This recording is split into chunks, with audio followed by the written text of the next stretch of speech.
बिस्मिल्लाहिर्रहमानिर्रहीम। अस्सलाम वालेकुम डियर व्यूवर्स, कैसे हैं आप? ठीक हैं? उम्मीद है अल्लाह से आप ठीक होंगे। आज हमारा जो टॉपिक जिसमें हम डिस्कस करने वाले हैं वो है हमारा टॉपिक मोटिवेशन। मोटिवेशन है क्या? मोटिवेशन को जब हम उर्दू में ट्रांसलेट करते हैं तो उसका मतलब होता है तहरीक, यानी कोई काम करने की जुस्तजू होना, किसी भी सिलसिले में तहरीक होना। तो मोटिवेशन को समझने के लिए हमें सबसे पहले तो उसकी ओरिजिन पे जाना पड़ेगा कि मोटिवेशन बुनियादी तौर पे नीड, ड्राइव, मोटिव और मोटिवेशन, ये एक हायरार्की है कि सबसे पहले जो चीज़ें जो इम्पोर्टेंट होती हैं वो नीड्स होती हैं। नीड्स बुनियादी तौर पे आपकी जनरल वांट्स और डिज़ायर्स होती हैं, यानी आप जनरली आपकी क्या, फॉर एग्जांपल आपकी फिजियोलॉजिकल नीड्स हैं, आपकी सोशल नीड्स हैं, आपकी साइकोलॉजिकल नीड्स हैं। अब इन फिजियोलॉजिकल, सोशल और साइकोलॉजिकल नीड्स को पूरा करने के लिए जो आप एक्शंस की तरफ जाते हैं तो वो आपके ड्राइव होते हैं, और उन ड्राइव्स को जब आप बिहेवियर में चेंज करते हैं तो वो आपके मोटिव होते हैं, और मोटिव से मोटिवेशन बनता है।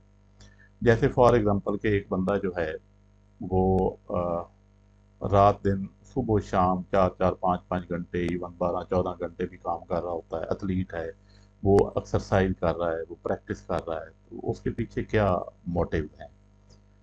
एक बंदा उठता है और वो किसी दूसरे बंदे का मर्डर कर देता है, तो उसको पीछे क्या मोटिव थे? ये अमूमन हमने सुना है लोगों से।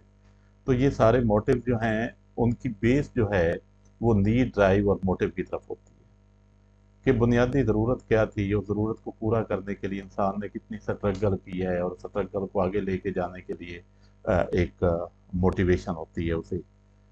तो एक स्टूडेंट है, वो दिन रात पढ़ता है, रात सारी सारी रात पढ़ता है, तो उसके पीछे क्या मोटिव थे, क्या मोटिवेशन है कि जिसकी वजह से वो burn he is burning the midnight oil, वो रात दिन काम कर रहा है। तो ये ओरिजिन है मोटिवेशन की, कि मोटिवेशन की ओरिजिन बुनियादी तौर पे आपकी जनरल वांट्स और नीड से होती है, डिज़ायर से होती है। आपकी बेसिक फिजियोलॉजिकल नीड्स हैं, फॉर एग्जांपल के आप अगर बहुत अच्छा काम कर रहे हैं, आप कोशिश कर रहे हैं कि हम जो है वो स्टडी करें और किसी अच्छी पोस्ट पे अपने आप को आप देखना चाहते हैं, तो आपकी बेसिक नीड पूरी होंगी। आपकी वो physiological need, social need, psychological need को पूरा करने के लिए आप ऐसा कर रहे हैं। तो ये बुनियादी तौर पे ओरिजिन है मोटिवेशन की। तो मोटिवेशन के बारे में साइकोलॉजिस्ट कहते हैं कि बुनियादी तौर पे मोटिवेशन एक कोशिश होती है कि कॉम्प्लिकेटेड बिहेवियर को कैसे अंडरस्टैंड किया जाए। But many human motivation are still puzzling. बहुत सारी ऐसी मोटिवेशंस हैं इंसान के अंदर जो कि पजलिंग हैं, जो अभी तक क्लियर नहीं है। We will begin with some general principles of motivation and then examine 3 areas of interest: hunger, sex drive and achievement. यानी हम जो है वो बुनियादी तौर पे जनरल मोटिवेशन के जो प्रिंसिपल हैं उनसे स्टार्ट करेंगे, और फिर हम उनके जो मेजर एरियाज ऑफ इंटरेस्ट हैं उन पे बात करेंगे। तो डेफिनेशन क्या है मोटिवेशन की? Motivation is defined at the process that initiate, guide and maintain goal oriented behaviour. कि ये एक प्रोसेस होता है जो इंसान को अपने बिहेवियर को मेंटेन रखने के लिए होता है। Motivation is what causes us to act, whether it is getting a glass of water to reduce thirst or reading a book to gain knowledge। यानी पानी पीना है आपने, या आपने किताब पढ़नी है, तो कौन सा ऐसे काजेज हैं जो आपको पानी पीने पे मजबूर कर रहे हैं और या आपको पढ़ने पे मजबूर कर रहे हैं? It involve the biological, emotional, social and cognitive force that activate behaviour.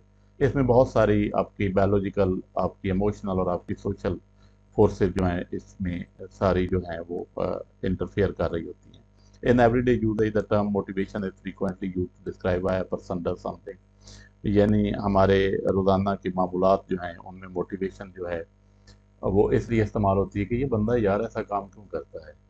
Why a person does something, यानी इंसान काम क्यों करता है, क्या वजह है, क्या मजबूरी है। यही हम, इसको हम मोटिवेशन कहते हैं, जिसको हम मोटिवेशन समझते हैं। इसके जनरल प्रिंसिपल हैं कि मोटिवेशन जो है उसको कैसे जो है वो इन्हांस करना है। उसमें पॉजिटिव लीडरशिप का रोल होता है कि अगर आप एक ऑर्गेनाइजेशन के लीडर हैं तो आप चीज़ों को कितना पॉजिटिवली लेते हैं, और पॉजिटिवली लेने से मुराद है कि आपने उन लोगों के अंदर उनसे बेस्ट एफर्ट करवानी है। वो कैसे करवानी है? उनको आपने जो लीड करना है वो अथॉरिटी के बगैर करना है, आपने उनका मेंबर बनकर उनको लीड करना है, आपने टीम के कमांडर के तौर पे काम करना होता है। आपने अपनी विजुअलाइज करनी है सक्सेस को। अगर आप विजुअलाइज करें सक्सेस को, फॉर एग्जांपल एक टीम मैदान में खेलने के लिए जाती है और उसकी बॉडी लैंग्वेज ये बता रही होती है कि ये अच्छा परफॉर्म नहीं करी, तो इसका मतलब है कि he does not visualize success, वो शुरू से हार के ग्राउंड में दाखिल हुई है। उनकी बॉडी लैंग्वेज, उनका एटीट्यूड, उनकी जो मोटिवेशन लेवल है, ये हमें बताएगा कि they want to win. Improve your management skills, तो आप अपनी मैनेजमेंट स्किल को इम्प्रूव करें। मैनेजमेंट स्किल जो है ये सिर्फ अपने लिए भी होती हैं और दूसरों के लिए भी होती हैं। उसके बाद थ्योरीज ऑफ मोटिवेशन आ जाती है। इंस्टिंक्ट थ्योरी है सबसे पहले, मैकडॉगल्स ने ये थ्योरी दी है। People are motivated in certain way because they are evolutionary program to do. यानी इंसान जो है या कोई जानवर भी कोई एक्ट जो करता है अकॉर्डिंग टू इंस्टिंक्ट थ्योरी, वो इसलिए करता है कि उसको इन जनरल इस काम के लिए ही बनाया गया। फॉर एग्जांपल वो कहते हैं कि एनिमल को किसने सिखाया है कि आपने माइग्रेट करना। परिंदे होते हैं ना फॉर एग्जांपल, तो एक इलाके में उनको खुराक पानी नहीं मिल रहा तो दूसरे इलाके में शिफ्ट हो जाते हैं। तो उनको किसने ये सिखाया कि आप शिफ्ट हो जाएं? ये बेसिकली उनके अंदर इंस्टिंक्ट थी जिसने उनको ये किया। These animal do not learn to do this, it is instead an inborn pattern of behaviour. तो ये ऐसा जो है ये उनका बेसिकली एक इनबॉर्न पैटर्न होता है, यानी उनके अंदर इननेट एबिलिटी होती है जिसकी वजह से वैसा कार्य होते हैं। विलियम जेम्स जो है वो कहता है कि इंसान जो है वो अपनी जेनेटिक और हेरिडिटी के तौर पे सारे एक्ट कर रहा होता है, जैसे उसका खेलने का अंदाज, fame, anger, fear, shyness, modesty and love. तो ये सारे काम उसके अंदर बाई नेचर होते हैं, बाई इंस्टिंक्ट होते हैं, और ये काम कर होता है। उसके बाद सेकंड वन है incentive theory. B F Skinner की ये थ्योरी है that people are motivated to do things because of external reward और पनिशमेंट। तो ये बुनियादी तौर पे ऑपरेंट कंडीशनिंग जो थ्योरी है उससे डिराइव की गई इंसेंटिव थ्योरी है। वो कहता है कि इंसान जो है वो मोटिवेटेड होते हैं कि वो एक्सटर्नल रिवार्ड और पनिशमेंट के ज़रिए अपना काम करें।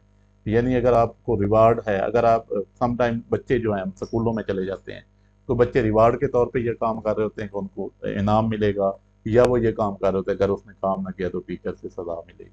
तो ये रिवार्ड एंड पनिशमेंट का जो कॉन्सेप्ट है that lies under incentive theory. उसके बाद ड्राइव थ्योरी है। ड्राइव रिडक्शन थ्योरी भी इसे बोलते हैं। ये हल की है, और हल क्या कहता है कि people are motivated to take certain action in order to reduce the internal tension that is caused by unmet.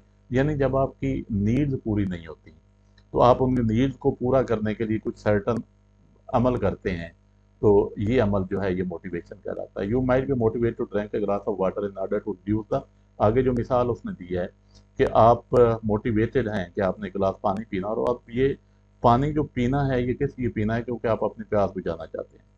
It is useful in explaining behaviour that have a strong biological component such as hunger and thirst. इसके लिए एक problem भी है इस theory में। वो problem ये है कि सम टाइम लोग जो है, फॉर एग्जांपल कि एक बंदा भूखा है तो उसने रोटी खानी है, तो डेफिनेटली उसको भूख लगी है तो उसने रोटी खानी है। सम टाइम लोगों को भूख नहीं भी होती तो फिर भी रोटी खा रहे होते हैं, खाना खा रहे होते हैं। तो ये क्या चीज़ है? ये उसकी ड्राइव रिडक्शन थ्योरी होती है कि सम टाइम उनकी अनमेट नीड्स की वजह से वो कर रहे होते हैं, और सम टाइम वो जो होते हैं उनकी फिजियोलॉजिकल नीड नहीं होती, बट वो काम कर रहे होते हैं, तो इसके पीछे कोई और चीज़ होती है।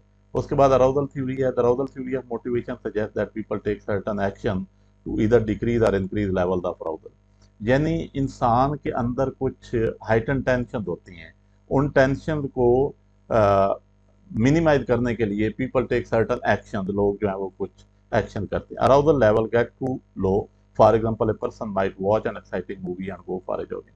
यानी इंसान क्या करता है कि जब उसको ज़्यादा टेंशन होती है तो वो मूवी देखने चला जाता है। कुछ लोग जो हैं वो किताबें पढ़ना शुरू कर देते हैं, कुछ जो हैं वो जो है वो जॉगिंग के लिए निकल जाते हैं।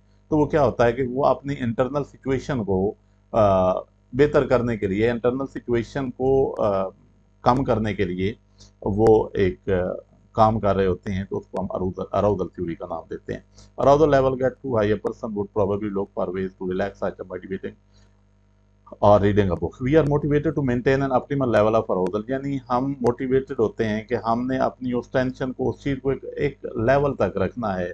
उस लेवल से अगर ज़्यादा होगी तो हम हाइपर टेंशन का शिकार हो जाते हैं। ह्यूमनिस्टिक उसके बाद आ जाती है थ्योरी। ह्यूमनिस्टिक थ्योरी जो है ये मैस्लो की थ्योरी है, वैसे तो कार्ल रॉजर ने भी इस पे काम किया, लेकिन ज़्यादा बेस जो है वो उसकी है। Based on the idea that people also have strong cognitive reason to perform various action, यानी लोगों के पास बड़े स्ट्रॉन्ग रीजंस होते हैं तो उन्होंने वेरियस एक्शन जो है उनको परफॉर्म करना है। First, people are motivated to fulfil basic biological needs for food and shelter, यानी लोग जो हैं वो मोटिवेटेड होते हैं कि उन्होंने बेसिक बायोलॉजिकल नीड्स को पूरा करना है, विल दो लफ्ज। यानी अब सवाल ये पैदा होता है कि एक इंसान में, अमूमन एक मिसाल देता हूँ कि एक बंदे के पास बहुत ज़्यादा दौलत है, लोग भी बड़ी इज्जत करते हैं, लेकिन उसके पास घर खाने को कुछ नहीं है, तो क्या वो सेल्फ एक्चुअलाइज होगा? नहीं होगा, क्योंकि वो क्या करेगा कि सबसे पहले अपनी बेसिक नीड, फिजियोलॉजिकल नीड को पूरा करने के लिए, लोअर लेवल नीड को पूरा करने के लिए हायर लेवल नीड को सेक्रीफाइस करेगा। तो जब वो जब उसकी लोअर लेवल नीड पूरी होगी तो वो फिर हायरार्की में सोशल नीड पे जाएगा, फिर थर्ड लेवल पे जाएगा, फिर फोर्थ लेवल पे जाएगा, और फोर्थ लेवल पे जाने के लिए उसे पहले 3 लेवल का पूरा होना जरूरी है। That's is called humanistic approach. उसके बाद है साइको एनालिटिक, ये सिगमंड फ्राइड की थ्योरी है। सिगमंड फ्राइड क्या कहता है कि human have only two basic drive, erode and erotic, यानी इंसान जो है ना वो लाइफ और डेथ के लिए उसकी उसके अंदर यही विश होती है उसकी। वो ये कहता है कि जब उसकी लाइफ की विश खत्म होती है तो एरोटिक, उसकी डेथ जो है वो ड्राइव आ जाते हैं। इसके लिए अमूमन जो मैं ज़ाती तौर पे जो फील करता हूँ इस थ्योरी को जब मैं पढ़ता हूँ, तो मैं एक अमूमन ये मिसाल देता होता हूँ कि एक अ, जंगल में अगर आप नेशनल जियोग्राफी चैनल देखें तो एक चीता है और एक हिरन है, दोनों जो हैं वो जंगल में हैं। अब चीता जो है वो हिरन के पीछे भाग रहा है, किस लिए भाग रहा है? कि वो उसको मारेगा, उसका मीट खाएगा तो जिंदा रहेगा। तो हिरन क्यों भाग रहा है? हिरन इसलिए भाग रहा है कि अपनी लाइफ बचानी है, और लाइफ बचाने के लिए उसे भागना पड़ेगा। तो ये बेसिकली ये कॉन्सेप्ट है कि एक की लाइफ जो है वो दूसरे की डेथ बन जाती है, तो दोनों जो हैं वो अपनी सर्वाइवल की जंग लड़ रहे हैं। This theory, everything we do, every thought we have and every emotion we experience as one of the two goal to help us survive and to prevent our destruction, यानी हम अपनी सर्वाइवल के लिए और अपनी डिस्ट्रक्शन को रोकने के लिए हम ये काम करते हैं। This is similar to instinct theory, however Freud believes that the vast majority of our knowledge about these drives is buried in the unconscious part, यानी वो कहता है कि हम अमूमन सोचते नहीं, हमारे अनकॉन्शियस पार्ट में ये चीज़ें बहुत सारी होती हैं। It argues that we go to school because, अब यानी वो कहता है कि बच्चा स्कूल क्यों जाता है, यूनिवर्सिटी कॉलेज क्यों जाता है? क्योंकि वो अपने बेहतर फ्यूचर के लिए जाता है, अपनी फाइनेंस को बेहतर कर सके, अपनी हेल्थ केयर को बेहतर कर सके, अपनी जो है फैमिली उसको बेहतर फ्यूचर दे सके। तो ये क्या है, बुनियादी तौर पे यही चीज़ उसे मोटिवेट करती है कि आप स्कूल जाएं, यूनिवर्सिटी जाएं। और नेक्स्ट जो है गोल सेटिंग थ्योरी है। Goal setting theory, in order to direct our self we set our goal, यानी हमने खुद को अपने गोल सेट करने हैं। गोल सेट करने के लिए हमारे असूल क्या होने चाहिए? नंबर 1 तो क्लियर होना चाहिए हमें सिचुएशन में, हर एक सिचुएशन जो भी हम फेस कर रहे हैं उसके बारे में हमें क्लियर होना है। और दूसरा है कि चैलेंजिंग, हमारा गोल जो है वो चैलेंजिंग हो, क्योंकि हम कहीं बोरिंग, कहीं स्टैग्नेट ना हो जाए, हम मोटिवेटेड रहें काम करने के लिए। और तीसरा, अचीवेबल हो हमारा गोल जो है। ऐसे गोल हमें सेट करने चाहिए जो क्लियर हों, चैलेंजिंग हों और अचीवेबल हों। अगर हम ये तीनों कॉन्सेप्ट अपने माइंड में रखेंगे तो definitely we will get success. If the people set our goal without our involvement then we are much, यानी हमारी ऑर्गेनाइजेशन में ऐसे होता है कि लोगों को पता ही नहीं होता कि गोल क्या सेट किए गए हैं। जिन्होंने ऑपरेशनल सिचुएशन में होना उनको पता नहीं होता, तो डेफिनेटली फिर हमारी डिस्ट्रक्शन जो है वो हमारा मुकद्दर है। तो हम क्या करें कि हम ग्राउंड रियलिटी फॉर उन लोगों को जिन्होंने उनको गोल्स को अचीव करना है, तो उनके लिए ग्राउंड रियलिटी के मुताबिक जो है वो गोल सेट करें, क्लियर हों, चैलेंजिंग हो, अचीवेबल हों।